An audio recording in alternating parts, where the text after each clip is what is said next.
हिसार में आने का मुझे मौका मिला है। हिसार, सिरसा, फतेहाबाद में मैं काम कर चुका हूँ और यहाँ मुझे लोगों से बहुत प्यार और बहुत सहयोग मिला है। तो दोबारा यहाँ आकर के आप सबके साथ मिलकर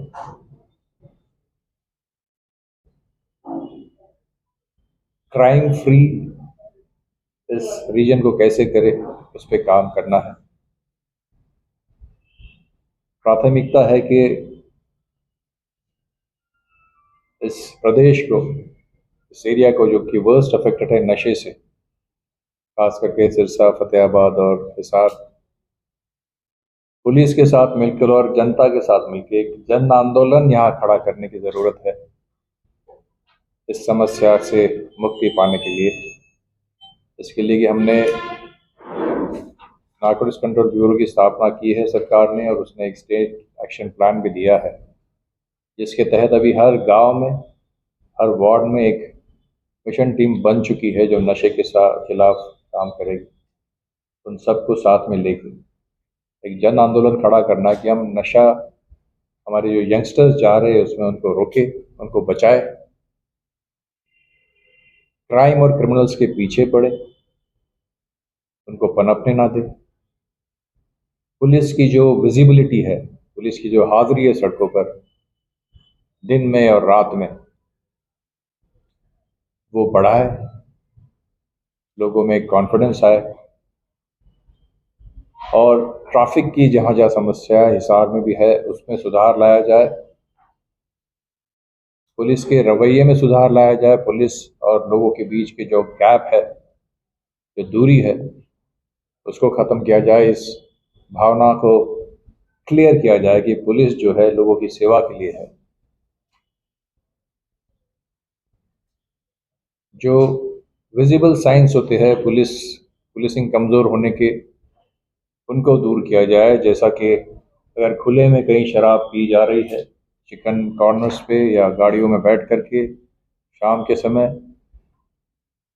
वो बिल्कुल भी बर्दाश्त नहीं होगा।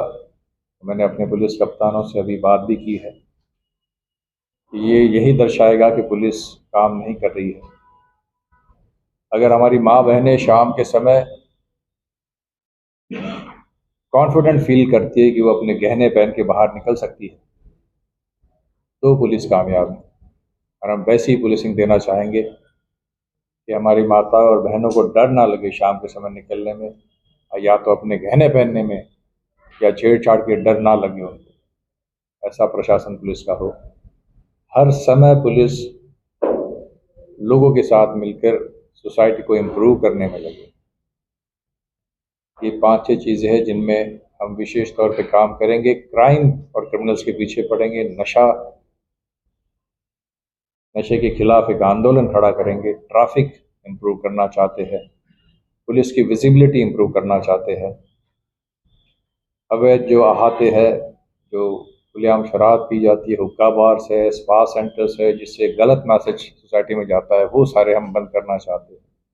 पुलिस का जो प्रेजेंस है, पुलिस की विजिबिलिटी है, पुलिस की जो गश्त है, उसको इम्प्रूव करना चाहते हैं।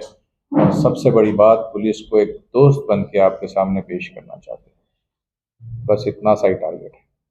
सर, जो महिलाओं पे अपराध बढ़ रहे हैं, इसके लिए पुलिस क्या कर रही है? Crime against women is a very sensitive matter for me, और हमारे डायरेक्शंस जो अभी पहले दिन जाएंगे उसमें ये बहुत साफ रहेगा कि क्राइम अगेंस्ट वुमेन पे विशेष ध्यान देखिए। उसको पहली बात तो अपने पुलिस प्रेजेंस से, अपनी इंटेलिजेंस से और अपने गश्त से इस तरह की वारदातें होने ना दे, ये देखिए। लेकिन अगर होती है तो उस पर तुरंत कार्रवाई करके टॉप प्रायोरिटी देखिए। क्राइम अगेंस्ट वुमेन और ड्रग्स, ये 2 इश्यूज ऐसे जो सोसाइटी को काफ़ी तंग करते हैं। That is our priority area.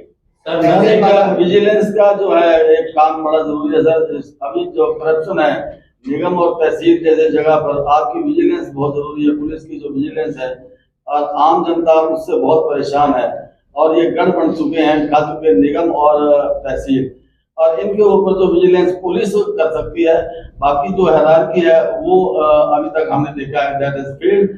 Now the work for vigilance is there. और दैट आई मीन ये जो अपनी प्रायोरिटीज़ मैंने बताई उसमें सबसे अहम बात बताना मैं आपको भूल गया कि I want my force to be corruption free at all the levels. सबसे पहले तो हम अपना घर ठीक करें। पुलिस में किसी भी तरह की करप्शन बर्दाश्त नहीं होगी। ये आपके माध्यम से मैं अपने साथियों को भी बताना चाहता हूँ कि वो साफ़ सुथरा काम करें और करप्शन किसी भी तरह का बर्दाश्त नहीं होगा।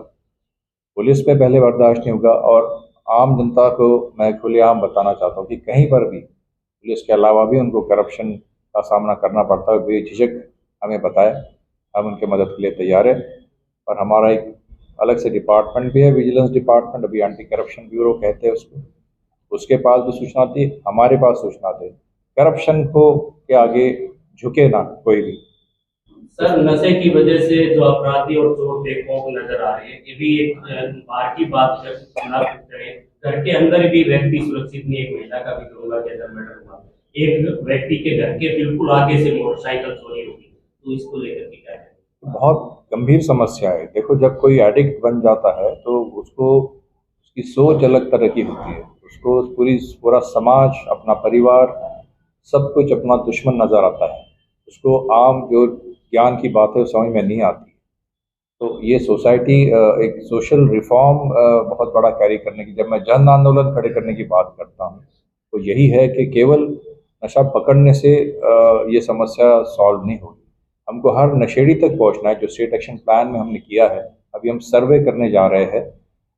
हर गांव में, हर विलेज में सर्वे टीम्स बन गई, अभी सर्वे शुरू होने वाला है। हम हर नशा करने वाले, विक्टिम कहते हैं हम उनको गुनहगार नहीं मान रहे। अभी नशा करने वाले तक पहुंच के उनके परिवार से काउंसलिंग करा के हम उनकी ट्रीटमेंट कराना चाहते हैं। ये आपके माध्यम से मैं पूरे प्रदेश में बताना चाहता हूँ कि हम मदद करना चाहते हैं उस हर व्यक्ति की जो नशे में गिरा है और उसका परिवार उसको बाहर निकालना चाहता है। We want to save them, क्योंकि डिमांड हमको कम करनी है। हम सप्लाई की तरफ एनफोर्समेंट से पकड़ रहे हैं, और डिमांड भी कम करना बहुत ज़रूरी है। और ये गंभीर वारदातें तभी होती है जब काफ़ी समय तक हम एडिक्ट की सूचना देते नहीं है, उसको ट्रीटमेंट देते नहीं है, तो क्राइम का लेवल और उसका जो ज़रूरत है उसके शरीर की, वो भी बढ़ती जाती है, तो क्राइम भी बढ़ता जाता है।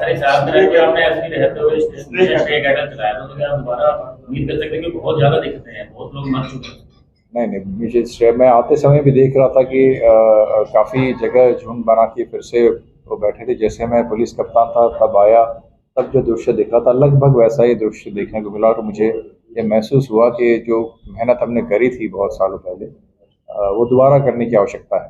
सर, एक छोटा सा सवाल होगा। बड़े शहरों में क्लब और होटल शराब के लिए शालीनता के स्थान माने जाते हैं, लेकिन आपकों का रास्ता सीधा थाने में जाता है।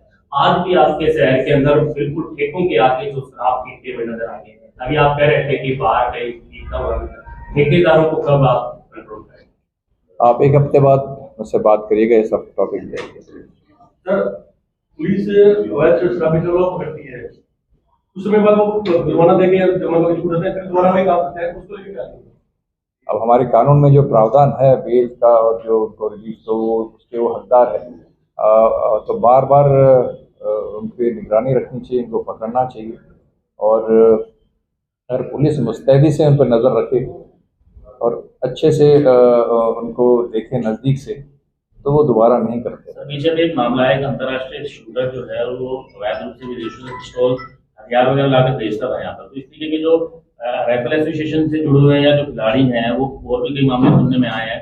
पूरे हरियाणा में इस तरीके के मामले हो सकते हैं। तो क्या इस बात में जांच होनी चाहिए? तो लाइसेंस शुदा है, वो विदेशों से हथियार लाकर भेज तो नहीं रहे हैं अवैध रूप से? नहीं, बिल्कुल, इसमें बहुत माइन्यूटली देखने की ज़रूरत है। जो लाइसेंस वेपन के बारे में भी, इलीगल वेपन पे तो हमेशा ही अभियान चलाते हैं, जो अनलाइसेंस्ड है उस पर। बट कई बार हमको ये भी मुद्दे सामने आए हैं लाइसेंस वेपन के। आपने बिल्कुल ठीक कहा है, ये इस पर भी बहुत क्लोज वॉच रखने की ज़रूरत है।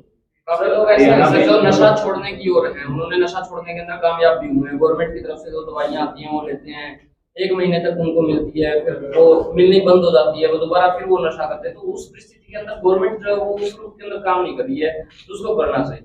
गवर्नमेंट अभी जैसा मैंने बताया ना कि एक राज्य कार्य योजना, हरियाणा पहला राज्य बना है पूरे देश में जिसने एक स्टेट एक्शन प्लान बनाया है। एक 18 डिपार्टमेंट्स को जोड़ के एक प्लान बना हुआ है। जो मुख्यमंत्री महोदय ने पिछले साल जून में लॉन्च किया, और उसका जो ग्राउंड वर्क है वो ऑलमोस्ट कंप्लीट हो गया है। 8,000 टीमें हर पूरे हरियाणा में बन चुकी है। लगभग 85,000 लोग इस पे लगातार काम करेंगे। उसमें इसका आंसर है जो नशा है, उसमें हमारे PSCs और CSCs इनको स्ट्रेंथन किया जा रहा है। उन पर ये जो एसेंशियल मेडिसिन है जो नशा मुक्ति की वो अवेलेबल कराई जा रही है। उन पे क्लिनिकल साइकोलॉजिस्ट जो है जो काउंसलिंग करेंगे और जो ट्रीटमेंट देंगे, उनकी सरकार अभी को निवेदन किया है कि उनकी वहाँ नियुक्ति हो, ताकि ये कंटिन्यूस प्रोसेस हो। ऐसा ना हो कि 1 महीने के लिए ट्रीटमेंट दिया और चला गया, वो तब तक उसकी काउंसलिंग और ट्रीटमेंट चलती रहेगी जब तक वो बाहर उसमें से नहीं आता। योजना ये दे रखी है, इस पे काम चल रहा है। सर, आप तो लोगों को काफ़ी उम्मीदें रहती हैं, आम जनता को काफ़ी उम्मीदें, तो आपकी ज्वाइनिंग के बाद सबसे ज़्यादा असर किस चीज़ पे देखने को मिलेगा जब ज्वाइन करते ही लगेगा कि हाँ सर ने ज्वाइन कर लिया ये सब? पुलिस प्रेजेंस आपको पुलिस नज़र आएगी। आपको जो इन्होंने बात की, जो शराब के अहाते और ओपनली शराब वगैरह, वो अगर नज़र आती तो आप मुझे बताना। और जो शाम की जो गश्त है, रात की गश्त है, उसमें आपको पुलिस नज़र आने लग जाएगी। पुलिस अगर बाहर निकल के चौकन्ना होकर देखने लग जाएगी ना, तो बाकी सारी चीज़ें कवर होती है। सर, हरियाणा में NIA ने गैंगस्टर पर डिस्ट्रिक्ट में, पूरे हिसार डिस्ट्रिक्ट में सिर्फ एक आता मंजूर है, बाकी जितने भी आते हैं ना सारे इलीगल है। ये सारे शहर के अंदर भी है ना 20-25 आते चल रहे हैं मिनिमम से मिनिमम। पूरे डिस्ट्रिक्ट में एक्साइज डिपार्टमेंट के रिकॉर्ड में सिर्फ एक आते हैं पड़े। सर, हरियाणा में काम करना पड़ा। आपकी रेंज के अंदर 5 जिले हैं सर, 5 में मुलाजमों की कमी सबसे ज्यादा है सर, क्योंकि चौकी और थाने हैं जो SP और होमगार्ड के दम पे चलते हैं सर। तो इसको लेकर के आप क्या सरकार से कह रहे हैं, बना रहे हैं? ऑब्वियसली हम सरकार से ये जो समस्या है ये सरकार से भी छुपी नहीं है कि मुलाजमी की कमी है। Not only in this range, Haryana में है पूरी कमी, और उसके लिए रिक्रूटमेंट ड्राइव जो है चलते रहते हैं। और अभी नज़दीक भविष्य में भी रिक्रूटमेंट की योजना है। सर, मैं फतेहाबाद और भिवानी के बात करूँ तो सबसे ज्यादा मुलाजमों की कमी वहाँ पाई जा रही है। मैं अभी अम्बाला रेंज से आया हूँ और मैंने वहाँ कितनी कमी थी ये सरकार को लिखा है। तो ये तो सभी रेंजेस में कमी है, और ये इसके साथ विभाग भी जूझ रहा है और सरकार के भी संज्ञान में ये बात है। आगरा वाला जो सवाल तो बीच में रह गया था, आते ही अगर एक ही लाइसेंस होता है तो बाकी के खिलाफ क्या करते? Will take care of this. आप जो भी आपके पास सूचना है मुझे बता दें, बट आपका पॉइंट नोट कर लिया गया है। ये हर जगह कई जगह होता है इलीगल आते, उस पर हम will have action against them. Sir, traffic police की तरफ आपका ध्यान दिलाना चाहते हैं, क्या ट्रैफिक पुलिस आप जैसे जो VIP उनके लिए काम करती है, काम आती है? जब आप जैसे VIP टिकते हैं तो ट्रैफिक बिल्कुल कंट्रोल में होता है, और जैसे ही आप निकल जाते हैं तो ट्रैफिक अपने उसके ऊपर छोड़ दिया जाता है। तो ऐसा कंट्रोल कब करें? तो इसीलिए मैंने अभी अपने पुलिस कप्तानों से भी कहा कि आप अगर VIP हो तो आप बार बार बाहर निकलो ताकि ट्रैफिक चुस्त मिले, है ना। तो इसका ये है कि अगर मैं भी दिन में 4 बार बाहर निकलूंगा यहाँ पे तो ट्रैफिक आपको कम से कम खड़ी मिलेगी। It's a matter of developing a culture in police.